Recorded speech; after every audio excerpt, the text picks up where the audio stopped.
Welcome back, dear students, and I hope all of you will be fine. The lesson we have been going through is Papaji's Moth by Arundhati Rai, and the lesson is from your Tulip series book of English for class 10th. We have already gone through the background of its author and then also discussed its prologue and also discussed almost a half of this very lesson. तो lesson का कुछ सामने जो text का कुछ already हमने discuss कर लिया और हमने देख लिया कि जो इसमें मेन कैरेक्टर है पापा जी वो अक्सर नाराज़ से रहते हैं और इसकी वजह है कि उसने एक बार एक नए किस्म का एक मॉथ डिस्कवर किया हुआ है क्योंकि वो कीड़े मकोड़ों का रिसर्च चल रहा है, साइंटिस्ट रहा है, लेकिन अपने टाइम पे उसको उसकी जो ये डिस्कवरी थी उसको क्रेडिट नहीं दिया गया, उसको एक्नॉलेज नहीं किया गया और उसकी ये डिस्कवरी जो है उसको एक्सेप्ट नहीं किया गया जो इसका डिपार्टमेंट था। लेकिन असल में जो उसके साथ मामला है वो इस तरह से है। The real blow came 12 years after, लेकिन उसको जो सबसे बड़ा धचका लगा वो इस डिस्कवरी के तकरीबन 12 साल बाद लगा। When as a consequence of a radical taxonomic reshuffle, जब जो ये टेक्सोनॉमी डिपार्टमेंट है जो इन कीड़े मकोड़ की दर्जाबंदी करता है, उनकी जो क्लासिफिकेशन करता है, उसमें एक बुनियादी एक रिशफल आ गया, एक तब्दीली आ गई, एक रद्दबदल आ गया। Lepidopterists decided that Papaji's moth was in fact a separate species and genus hitherto unknown to science। जो उस वक्त के जो साइंटिस्ट थे जो बटरफ्लाइज मॉथ जैसे कीड़े मकोड़ों पे रिसर्च करते थे, उन्होंने कहा कि पापाजी ने जो मॉथ जो ये जुगनू या जो ये कीड़ा डिस्कवर किया था, it was in fact a separate species, ये बेशक एक अलग स्पीशीज़ थी। And genus hitherto unknown to science, जो अभी तक साइनस की नज़रों में नहीं आया था, जो साइनस को अभी तक पता नहीं था, ऐसा ये जेनस, ऐसा ये नस्ल या ऐसी ये स्पीशीज़ आज तक डिस्कवर नहीं हुई थी।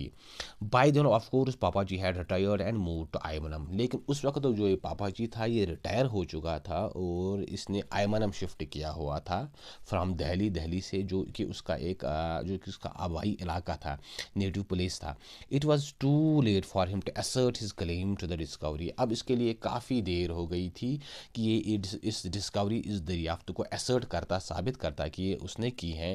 His moth was named after the acting director of the Department of Entomology, a junior officer whom Papaji had always disliked।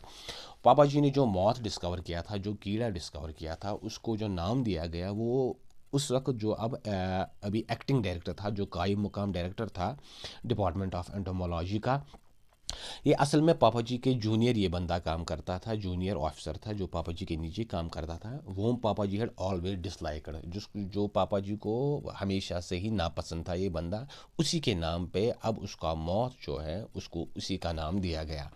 In the years to come, even though he had been ill humoured long before he discovered the moth, Papaji's moth had held responsible for his black moods and sudden bouts of temper।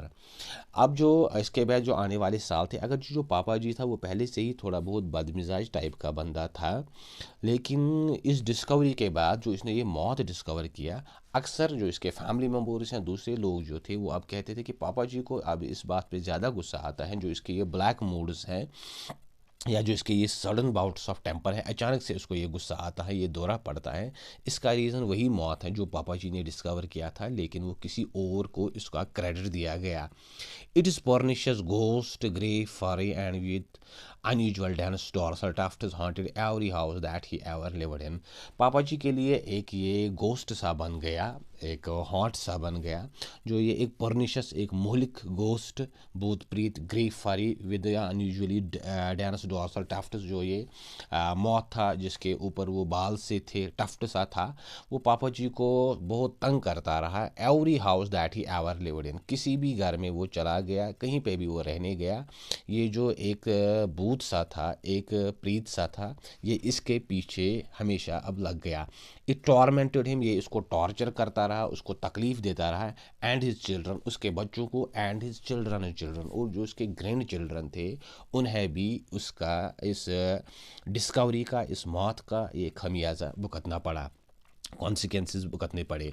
Until the day he died, उस दिन तक जब तक कि पापा जी मरा नहीं। Even in the stifling Ayemenem heat, जो आयमनम में दम घुटने वाली वो गर्मी होती थी, एवरी सिंगल डे, हर दिन पापा जी वॉर ए वेल ड्रेस्ड 3 पीस सूट, पापा जी पूरा एक 3 पीस सूट, वो कोट पैंट और अंदर जो वो नेक टाई दूसरी चीज़ें वो पहनता था। And his gold pocket watch, और जो वो सोने की जो वॉच थी, on his dressing table next to this clock and silver hair brush, He kept a picture of himself as a young man with his hair slicked down, taken in a photographer's studio in Vienna, where he had done the 6-month diploma course that had qualified him to apply for the post of imperial entomologist. पापा जी की जो daily एक routine थी कि वो अपने dressing table के सामने खड़ा होता था, उस पर वो जो परफ्यूम्स होते थे और जो उसका सिल्वर हेयर ब्रश, चांदी का जो वो उसका ब्रश था, kept hair brush, he kept a picture of himself as a young man. वहाँ पे उसकी जवानी की एक तस्वीर थी with his hair slicked down, जिस पे उसके जो बाल थे वो नीचे की तरफ थे, लंबे बाल थे, एक इन फोटोग्राफर स्टूडियो इन वीना, जो इसने वीना के ऑस्ट्रिया जो है एक यूरोपियन कंट्री है, उसी की जो कैपिटल है वीना, वहीं पे किसी फोटोग्राफर के स्टूडियो में उसने ये पिक्चर खींच ली थी. Wire he had done the 6-month diploma, जहाँ पे उसने असल में पहले 6 महीनों के लिए एक डिप्लोमा कोर्स किया था, that had qualified him to apply for the post of imperial entomologist. और इसी कोर्स की बुनियाद पे, इसी डिग्री की बुनियाद पे फिर उसने इस इंपीरियल एंटोमोलॉजिस्ट पोस्ट के लिए अप्लाई किया था, एलिजिबल हुआ था. It was during those few months that they spent in Vienna that Mama ji took her first lesson on the violin. यही कुछ महीने जो उन्होंने वियना में बिताए थे, और वहीं पे जो मामा जी थी, पापा जी की जो बीवी थी, उसने पहले जो लेसन्स लिए थे, सीख ली थी on how to play this violin, की ये जो सारंगी है, ये जो रबाब है, इसको कैसे बजाया जाए. The lessons were abruptly discontinued when Papa G's teacher Lonsky Trefenthal made the mistake of telling Papaji that his wife was exceptionally talented and in his opinion potentially concert class. ये जो लेसन थे, ये जो classes थे, इनको पापा जी ने abruptly stop किया, क्योंकि जो इस मामा जी का टीचर था लॉन्सकी टेफेंथल, उसने एक गलती की थी. उसने पापा जी को कहा था that your wife is exceptionally talented, आपकी जो बीवी हैं ये बिल्कुल ही एक्सेप्शनली टैलेंटेड है, इसमें ये सीखने की कुछ खास हुनर हैं, ये जो वायलिन है, और इसमें इतनी सलाहियत है कि ये कंसर्ट क्लासेस जो होते हैं, वो म्यूज़िकल क्लासेस उनको अटेंड कर सके. मामाची pasted in the family photograph album the clipping from the Indian Express that reported पापाजी's death. जो मामाची थी, पापाजी की बीवी, उसने पापाजी के मरने के बाद उनका जो फैमिली फ़ोटोग्राफ एल्बम था, जिसमें वो तस्वीरें लगी होती हैं, उसमें एक जो न्यूज़पेपर क्लिपिंग डाली जो इंडियन एक्सप्रेस अखबार से ली गई थी, और इसमें लिखा था noted entomologist Shri Benaan John Ipe, son of late reverend John Ipe of Ayemenem, popularly known as Punyan Kunju, suffering a massive heart attack and passed away at the Kottayam General Hospital last night. उसमें लिखा था कि जो मशहूर एंटोमोलॉजिस्ट था, कीड़े मकोड़ों का माहिर था, श्री बेनॉन जॉन एप, जो late reverend E John Ipe of Ayemenem का बेटा था, और जिसको आम पॉपुलरली कहते थे पुनियन कुंजू, वो एक मैसिव हार्ट अटैक का शिकार हो गया, उसको दिल का दौरा पड़ गया, and passed away at the Kottayam general hospital last night, और पिछली रात को कोटायम जनरल हॉस्पिटल में उसकी डेथ हो गई. He developed chest pains around 1:05 AM and was rushed to hospital. 1:05 पर उसकी छाती में थोड़ा बहुत तकलीफ़ हो गई, दर्द शुरू हो गया, और उसको हॉस्पिटल ले जाया गया. The and came at 2:45 AM, तकरीबन 2:45 पे उसकी डेथ हो गई, मौत हो गई. श्री एप had been keeping in different health since the last 6 months, पिछले 6 महीने से जो ये जॉन एप था, पापा जी था, उसकी जो सेहत थी वो थोड़े ख़राब सी रहती थी. He is survived by his wife Sushama and 2 children.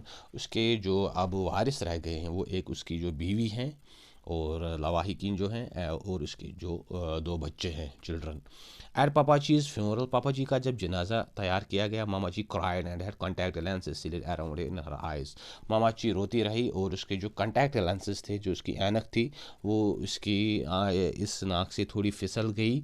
Amu told the Travener that Papaji was crying because she was used to him than she loved him. जो अम्मू थी एस पापा जी की बेटी, तो उसने कहा कि जो मामा जी हैं वो इस वजह से रोती हैं क्योंकि वो पापा जी की आदी थी, not because she loud him.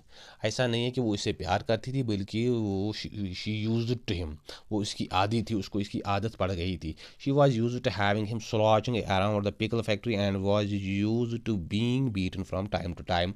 वो उसकी जो ये स्लॉचिंग थी, जो पापा जी उसको देखता रहता था जब वो इस पिकल फैक्ट्री के इर्द गिर्द काम कर रही होती करती थी और and why use to being beaten from time to time, और उसको जो वो अक्सर बेशतर मारता रहता था उसकी भी आदत पड़ गई थी। That is why she is weeping, इसीलिए वो रो रही है। Ammu said human beings were creatures of habit, जो अम्मू थी उसने कहा कि इंसान आदत की पैदावार हैं, आदत की गुलाम बन जाता है। And it was amazing the kind of things they could use to, और बिल्कुल ही ये हैरान कर देने वाली बात है कि इंसान किन किन चीज़ों का आदी हो जाता है। You only had to look around you, Ammu said, to see that the beatings with brass vases were the least of them. उसने कहा कि अगर आप अपने आसपास देखोगे तो आप समझ जाओगे कि जो पापा जी इसको ये इस ब्रास पीतल के उस फूलदान से मारता था, ये बहुत द लीस्ट ऑफ देम, ये बहुत ही एक छोटी सी चीज़ है। इंसान ऐसी ऐसी चीज़ों का आदी हो जाता है जो वो सोच भी नहीं सकता। तो डियर व्यूअर्स, ये थी आपकी लेसन दिस पापा जीज मौत। तो आपने देखा कि पापा जी का जो मौत था उसने वो डिस्कवर किया था, लेकिन वो डिस्कवरी किसी और के हिस्से में डाली गई और ये चीज़ पापा जी को उम्र भर सताती रही, और उसका जो गुस्सा था, उसका जो रिज़ल्ट था, वो उसकी फैमिली पे चला गया। कैसे वो अपनी फैमिली को ट्रीट करता था, अपनी बीवी को मारता रहता था। लेकिन उसके पीछे जो सबसे बड़ी रीज़न थी that his discovery was given to someone else, उसकी जो डिस्कवरी है वो किसी और के खाते में डाली गई, किसी और को इसका क्रेडिट दिया गया और पापा जी को अपने टाइम पे एक्नॉलेज नहीं किया गया। तो ये चीज़ पापा जी के दिलो दिमाग पे छा गई और उसका जो रिज़ल्ट था वो उसकी फैमिली पे आ गया कि उसके और फैमिली के दरमियान जो ताल्लुकात थे वो ज़्यादा ठीक नहीं रहते थे अनटिल ही डाइड, जब तक कि वो मरा नहीं। उसके बाद भी उसके जो चिल्ड्रंस या उसके जो ग्रैंड चिल्ड्रंस हैं उन पे भी उसका एक रिपरकशंस या कॉन्सिक्वेंसेस जो थे वो इस नावल में दिखाए गए हैं। अगर आप इस नावल को पढ़ोगे तो आप उसमें और चीज़ें इसके बारे में देखोगे। सो डियर व्यूअर्स, ये थी हमारी लेसन पापा जीज मौत। तो उम्मीद है आपको ये लेसन समझ आई होगी। अगर आपको कहीं पे कोई कन्फ्यूजन है, कुछ मिसअंडरस्टैंडिंग है, तो आप ज़रूर कमेंट्स में बताइए। बाकी आप चैनल को सब्सक्राइब करें, इस वीडियो को आगे शेयर करें, बेल आइकन पे क्लिक करें ताकि जो और नेक्स्ट आने वाली वीडियोज़ हैं वो भी आप तक पहुँच सके। Wish you all the best and thank you.